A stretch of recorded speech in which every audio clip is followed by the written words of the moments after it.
Hi everyone, welcome back to my F1 2022, my team career mode. This is episode 6 in series 1 and we are in Barcelona for the Spanish Grand Prix. If you did miss the previous episode, I'll put a link in the description below and there's also a link in the top right corner of this video, so feel free to take a look at that one.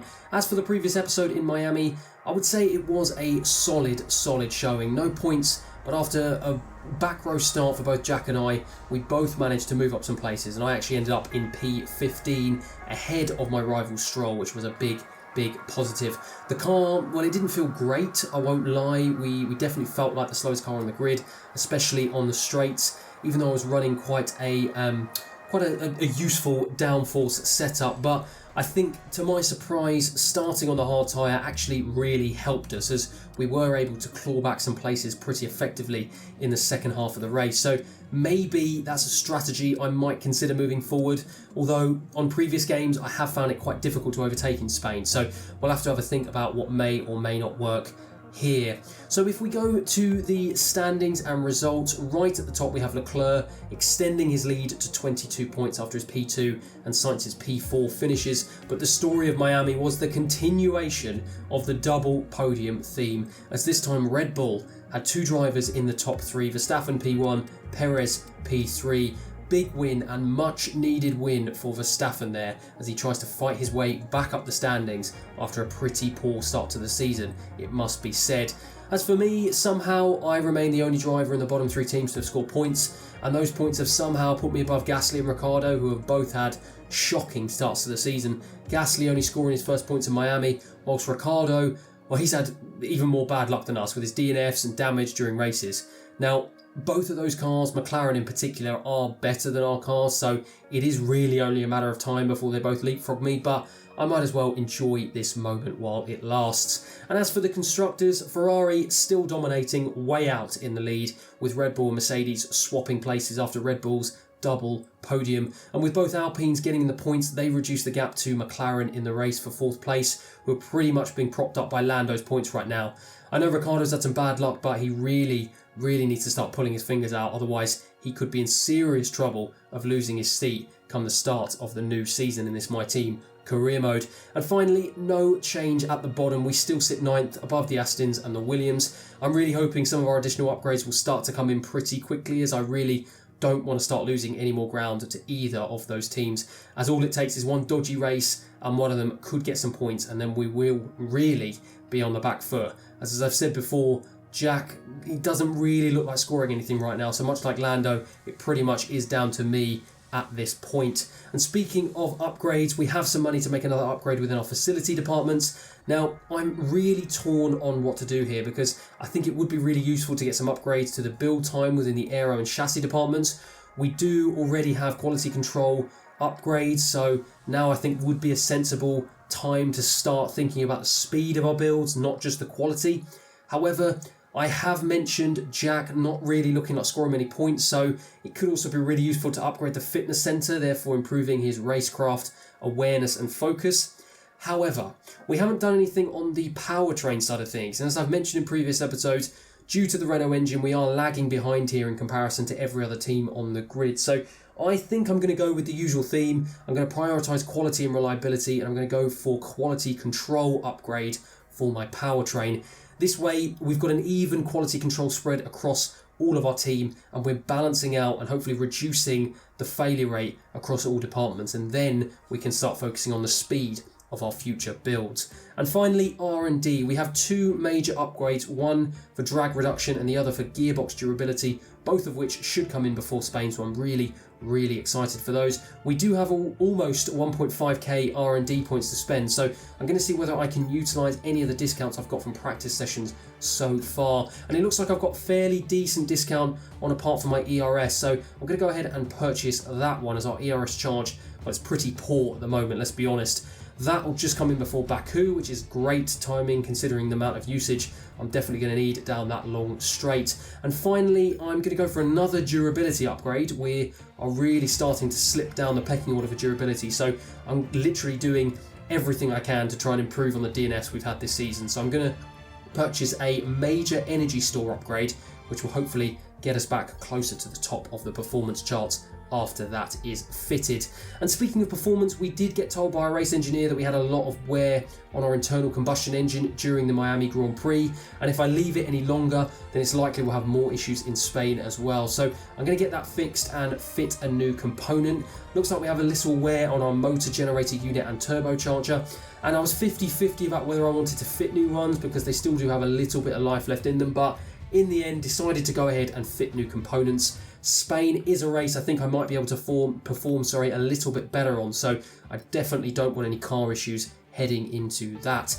And I think the decisions we are making regarding quality control are really starting to pay off, as both those major upgrades have come in just when we needed them. But still, Williams improved their car even further, and they take an even bigger jump ahead of us in the performance chart. So even with the two upgrades, major upgrades, we're still falling behind even further to our rivals, and Williams now are even starting to catch Aston Martin. So our only saving grace is that they're still some way off the other cars in the field, but we're really finding this difficult to keep up at the moment. So maybe I do need to start thinking about saving up enough money to start being able to build more components quicker, so then we can grow at a faster rate. Although I'm hoping at least the quality control foundations we're putting down will help in the long run.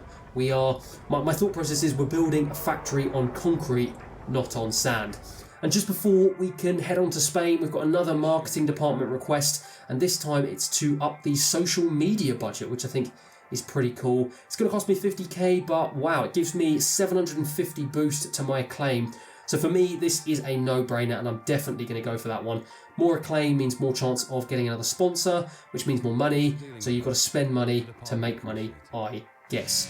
As we now head into Q1, it's going to be a bright, sunshiny weekend here in Barcelona. Not any rain expected whatsoever, only sun. So it will certainly make it easier to drive out here. Whether that will help me over the course of an entire race with the worst car, well, I guess time will tell as we go out for our very first flying lap here in Barcelona. So I'm going to go down the final straight, and I think I'm going to get a 1:22. So not the best run in terms of what I can do, and I do decide to go out on a fresh set of soft tyres and go for a second run. So lap 2 here, I go green in sector 1. I'm feeling far more comfortable on this second run, and I've got a car ahead of me. Is that Albon? I think it might be ahead of me, so I'm hoping he won't cause me any issues or let me get stuck in traffic at all, as we're 0.7 seconds, we're 7/10 up on our previous lap time, so hopefully that will put us up the grid.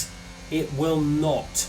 P20. So we better our time by 7/10, and it's still only enough for 20th. At least Jack, well, he doesn't start in last place. At least that's a good thing. That's reserved for Latifi. You've got Albon, Guan Yu Zhou and Schumacher all out of Q1 as well. Bit of a disappointing session for Schumacher in the Haas, it must be said. He would have been expecting to get out of Q1, but both Astons into Q2, so Stroll comprehensively out-qualifying me here in Spain. So I'll just have to hope he gets off to a bit of a dodgy start or something if I want to claw any places back from him. It clearly shows that although they aren't that high in the performance charts, that Aston Martin is definitely improving. And apart from that, it's the usual suspects into Q2. So let's head over into Sunday for the Spanish Grand Prix. Welcome along then to what promises to be another fascinating Spanish Grand Prix. It's a race which saw Max Verstappen take victory on his first ever appearance with the Red Bull team in 2016, after that dramatic coming together of Lewis Hamilton and Nico Rosberg. Will we see more moments for the scrapbook here today? It's a sellout crowd of 140,000 here today as we await lights out for the 730-metre sprint down into Turn 1. This is a 2.9-mile racetrack. Overtaking is challenging through the 16 corners, but there's still a lot of high-speed excitement to be found, including the flat-out Turn 3 and the terrifying blind right of Turn 9. Off the back of a fantastic qualifying session, it's time to see how our starting grid looks like for today's race. Charles Leclerc lines up on pole position, and Lewis Hamilton completes the front row.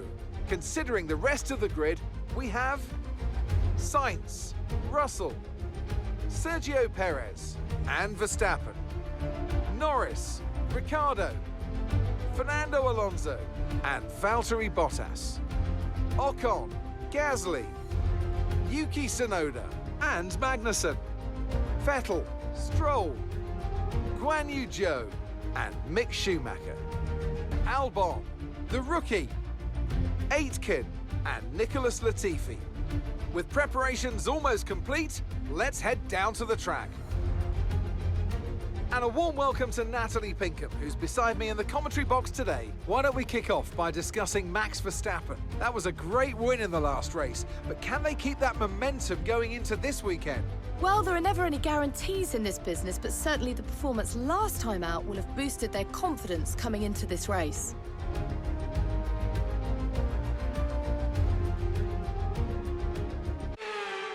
So it is the usual top 6 lockout for Red Bull, Ferrari and Mercedes, but Ferrari again on P1 with Charles Leclerc. He is an absolute monster at the moment on this career mode. But Lewis Hamilton, he manages to separate the two Ferraris. He's up to P2, Carlos Sainz in P3, George Russell in P4, and Red Bull, well, they've had a bit of a shocker, P5 and P6 for them. So not a great qualifying weekend in Spain for them, but for us, we start on the mediums, we start in P20. I'm trying to go as slow as I can up to the line. I land it on the purple, so happy days. Hopefully that will allow me to get a good start as I'm now waiting for the other cars behind me to settle in as they do, as we count down the lights. It's 5 red lights here in Barcelona, and off we go. Albon with loads of smoke. He locks up those rear tyres. He has some real problems getting off the line there, as I have a much better start than him. I'm right up the backside of Schumacher, right up the back of Guan Yu Zhou. I brake very early. I bottle it a little bit as my teammate Jack Aitken comes down the left hand side of me. I think it's Latifi on the right hand side of me, tries to squeeze me in. I manage to get ahead of him and I stay. Well, actually I get up to P19 because of Albon's poor start. Jack looked like he had a great start, but actually he looks like he's gone back down to P22, so not great for him, as I'm going to go right the way around the outside to try and get past Guan Yu Zhou here. I do manage it. He's going to try and squeeze me out onto the grass. I'm going to hold the line, go down the inside, and I'm now going to try and squeeze Stroll onto the right hand side. I do. I go wide, manage to keep hold of the car, and I get myself up ahead of my rival into P17. And fortunately, because I pushed him wide, I've pushed Stroll down to P19. So another really good start this time here in Barcelona, but I'm really enjoying these starts at the moment. I seem to be having some real good luck with them as well, as we're now going to watch everyone else's starts. Charles Leclerc also gets off to a great one. Lewis Hamilton comes across to try and block off both George Russell and Carlos Sainz, as George Russell goes down the inside of Carlos Sainz, and he also goes down the inside of Lewis Hamilton as well, and George Russell gets himself up into P2. What a start for George Russell, goes ahead of both Carlos Sainz and Lewis Hamilton into P2. Unbelievable stuff from him. Verstappen and Perez also fighting behind there. Verstappen trying to overtake Perez. He's going to go around the outside and he's going to make it stick as well, so he gets himself up into P5. You then got 2-3 double stacks going round this left-hander. Bottas and Ricciardo battling it out with Ocon and Pierre Gasly behind them. Pierre Gasly tries to switch around to try and make the move on Ocon. You've got Tsunoda, Magnussen behind him, Vettel behind him, Mick Schumacher behind him, and then me in 17th place with Stroll and Guan Yu Zhou behind me. Albon in P20, Latifi P21, and unfortunately my teammate Jack in P22, as he looks down the inside, thinks better off it, tucks back in behind Nicholas Latifi. As we move back up the order, everyone now seems to have settled down into a single file as we go up, almost now coming to the end of lap 1. Max Verstappen now up into P5, but Charles Leclerc manages to retain P1. He is on absolute fire so far in this My Team career mode. Unbelievable stuff from him. But back to my point of view, lap 2, I'm going to try and go round the outside of Mick Schumacher into turn 1, and again it's an overtake. I'm pretty sure that's the 3rd time I have overtaken Mick Schumacher on turn 1 in a race in this My Team career mode. So Mick Schumacher really struggling to try and keep me at bay round turn 1 on these races, and Barcelona is no different, as I'm able to make the move, as Lando Norris looks as though he's going to try and make the move on Perez, who goes wide. So he's had a shocker start. Lap 4, Perez has dropped down from P6 into P5 into P7 as he's overtaken by his teammate as well, and now he's got Alonso right up his backside as well. So Lando Norris up to P6. He's doing really well for himself. Hamilton in P3, Russell in P2. Charles Leclerc continues to lead the way onto lap 6. George Russell still in P2. He's not close enough to be able to make a move. Neither is Carlos Sainz on Lewis Hamilton, as Max Verstappen is a further 2.4 seconds behind him. So the Ferrari and the Mercedes pulling out quite a decent lead on the two of them, with Sergio Perez struggling to keep hold of Lando Norris, almost a second behind him. Bottas making up the final point place in P10. We're going down the grid. We've got Pierre Gasly, Tsunoda, Kevin Magnussen, Vettel, with myself now in P16 ahead of Mick Schumacher. I'm just managing to keep ahead. I'm having to use as much battery as I possibly can down the final straight in order to do so, and my teammate Jack Aitken is now 1.8 seconds behind Latifi, so he's falling back, really showing we do have the worst car on the grid, and arguably, I don't want to be harsh, but possibly the worst driver on the grid as well. As I now go round this left-hander, I'm trying everything I can to keep hold of Sebastian Vettel, but I'm really struggling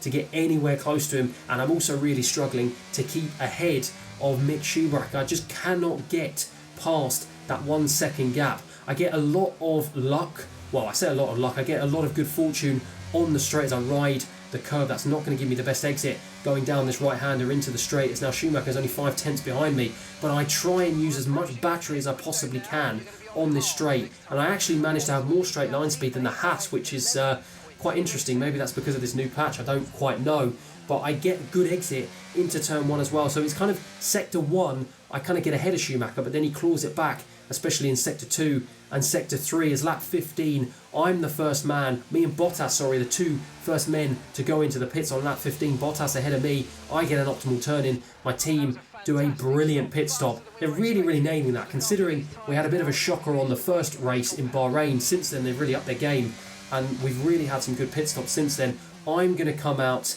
in P22, so I'm going to come out last. Bit of a snap on the rear end coming out of turn 1 on those hard tyres, as I'm trying everything I can to try and warm them up, go slightly wide around this right-hander, but I'm now 7 seconds behind Jack, who's a further 2 seconds behind Latifi. So it's going to be interesting to see how long it's going to take me to try and catch up. And speaking of catching up, Ricciardo, he's trying to catch up with Ocon. He's actually trying to defend from Ocon as he now drops down into P10. So I think Ricciardo potentially might have another problem. He either has another problem or he's just really slow in that McLaren. So this is going to be the 6th race in a row.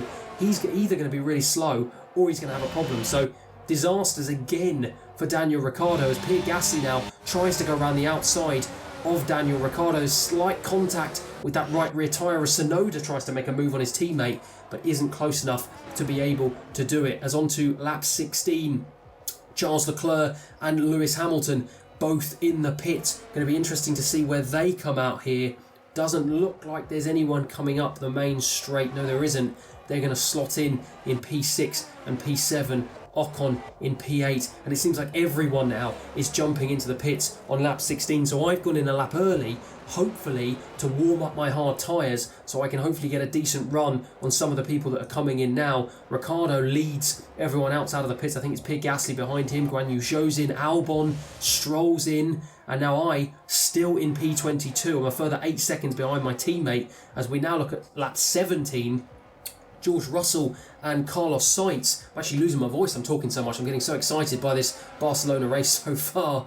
George Russell now coming out of the pits along with Carlos Sainz, and there is no sign of Charles Leclerc. There's finally a sign, but it's too late. He comes out behind both George Russell and Carlos Sainz, so Charles Leclerc has gone from leading the race to now being behind both George Russell in the Mercedes and his teammate Carlos Sainz. So pretty much a disaster for him. Don't really know what happened. Maybe it was just a poor outlap on those hard tyres. I don't know. As Bottas on lap 17, he goes straight into the back of Ocon.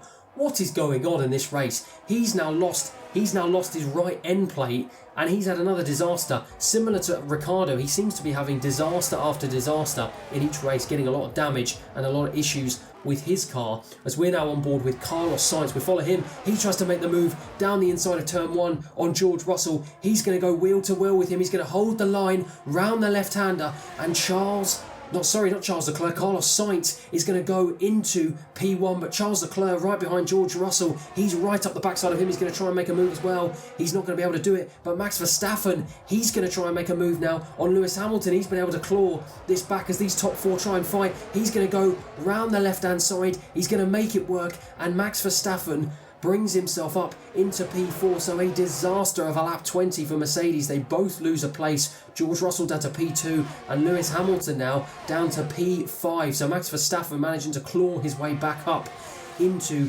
P4, and hopefully that will do him some good in trying to keep tabs on Charles Leclerc at the top of the standings, as I now come almost going to the back of Pierre Gasly, who is right behind Mick Schumacher. So Mick Schumacher, Pierre Gasly definitely has a problem. He's slow, as I easily go round the right hand side of him. I'm going to slot in behind Mick Schumacher, who's had a much better pit stop than I do. As he spins it, Mick Schumacher does a 360 on the right hander, and I go back ahead of him. What a disaster for Mick Schumacher. He had a great pit stop, came out ahead of me. It was either a great pit stop or a poor outlap from me, I'm not too sure, but he's had an absolute mare. Just got himself caught up on the curb on the right hand side. He has spun it, and that is Mick Schumacher's race done. He's still in the race, but he tumbles down the order now into P19, and I say thank you very much, as Sergio Perez says thank you very much. He goes down the inside of Lando Norris and manages to get the move done before turn 1, so Perez back up into P6 ahead of Lando Norris in that McLaren in P7, but Norris doing a great job in that McLaren to keep tabs on those top three cars. Is the only person on the grid who seems to be able to do it, as Guan Yu Zhou is now out of the session on lap 14. He was actually right behind me, so good stuff for me. I have one less person to have to worry about behind me. Don't really know what happened to him. Looks like it was just perhaps a mechanical failure. Doesn't look like any smoke or anything out of the back of the car, so yeah, maybe a technical, maybe a gearbox failure. Not entirely sure what's happened to him, but Guan Yu Zhou, another miserable outing from him, and he's really struggling in that Alpha this time in this season. As we go on to lap 25 now, and another Alpha who's causing problems is Bottas, as he's down the bottom after his collision earlier on in the race, and he's causing havoc. He gets in the way of George Russell, and George Russell now looks like he's going to lose the position to Charles Leclerc as they go wheel to wheel around the left-hander.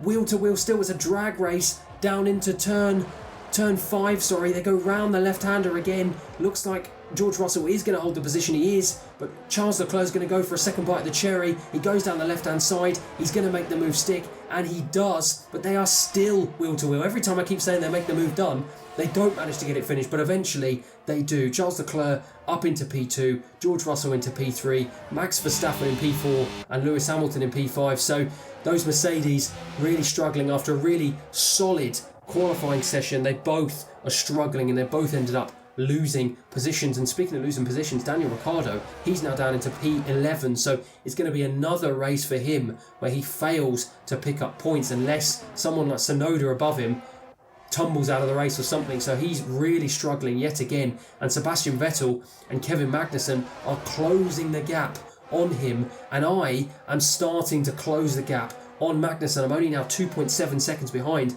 Lance Stroll, my rival, further 3.5 behind me, and Albon P16. Schumacher, after his early spin, has tumbled down to P17. Pierre Gasly, he had a problem. I think it was a technical problem, not entirely sure, but my race engineer said he had a problem. He was slow early, that's how I was able to get the move so easily on him. He's down in P18. Latifi and now Jack Aitken, my teammate, very much down in P19 and P20 with Bottas behind them. And Albon he's trying to defend to Mick Schumacher. He's not able to do so, and Mick Schumacher gets himself up into P16 in the much faster Haas car. But on to lap 30, down into the final straight. I'm 2.3 seconds behind Magnussen. I do 3 greens and set my fastest lap as a 1:23.5, but I don't think it's going to be enough. On the 31st lap, I don't think I'm going to be able to catch Magnussen. He's 2.4 seconds ahead of me.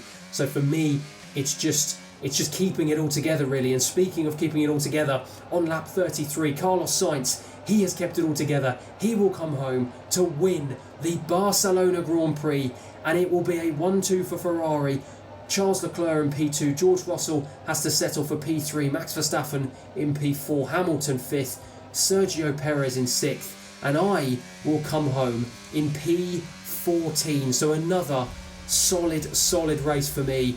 Again, no points, which isn't ideal, but I'm pretty happy with this. I mean, we definitely have the worst car on the grid, and I'm sort of kind of making a consistent finish now of sort of P14, P15, so I'm very, very happy with my day in Barcelona. Team effort then, which has paid off in spades. A great victory here at the Spanish Grand Prix.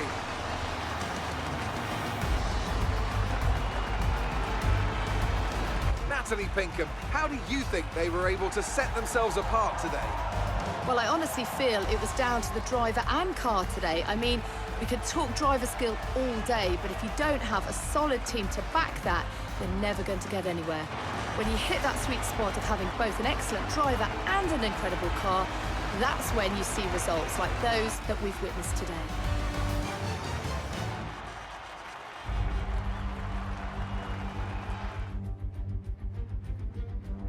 And here we are, a team that is no stranger to the podium, taking their place on top once again. A sublime race today, and a stunning win for Ferrari.